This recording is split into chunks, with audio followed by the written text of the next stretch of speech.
اگر ایک آدمی کی غالب جذباتی کیفیت اچھی ہے تو کیا وہ آدمی مزید ہمت و حوصلے کا حامل ہو جائے گا؟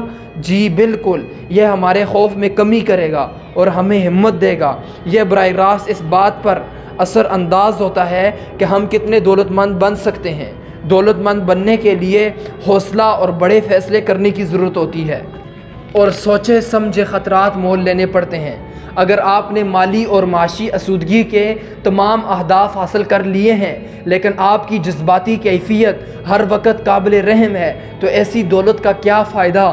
مجھے یقین ہے کہ آپ اس بات سے اتفاق کریں گے کہ اگر آپ کے پاس بے حساب دولت ہے لیکن آپ ہر وقت غصے اور بے آرامی کی حالت میں رہتے ہیں تو بہرحال یہ ایک ناکام زندگی ہے۔ اپنے منفی جذبات پر کیسے قابو پایا جائے؟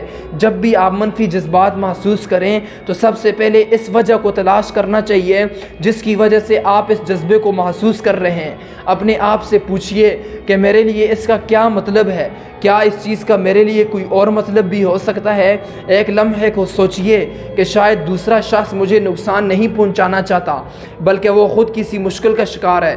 کوشش کیجئے کہ آپ اس چیز یا عمل کی وضاحت کریں یا اس شخص سے رابطے کے طریقہ کار کو تبدیل کریں، اور اگر اس سے بھی بات نہ بنے تو اپنے رویے پر نظر ثانی کیجئے۔ رابطے کا مطلب اس کے جواب میں پوشیدہ ہوتا ہے۔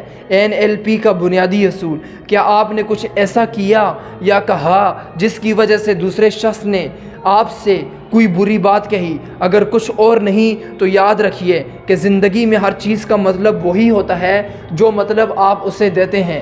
وہ جذبات جو آپ کو گرفت میں لے لیتے ہیں جیسے غصہ، حسد، دکھ، انتقام، یا مثبت جذبات جیسے خوشی یا محبت، وہ واقعات کا نہیں بلکہ واقعات کو دیے گئے آپ کے مطالب کا نتیجہ ہوتا ہے۔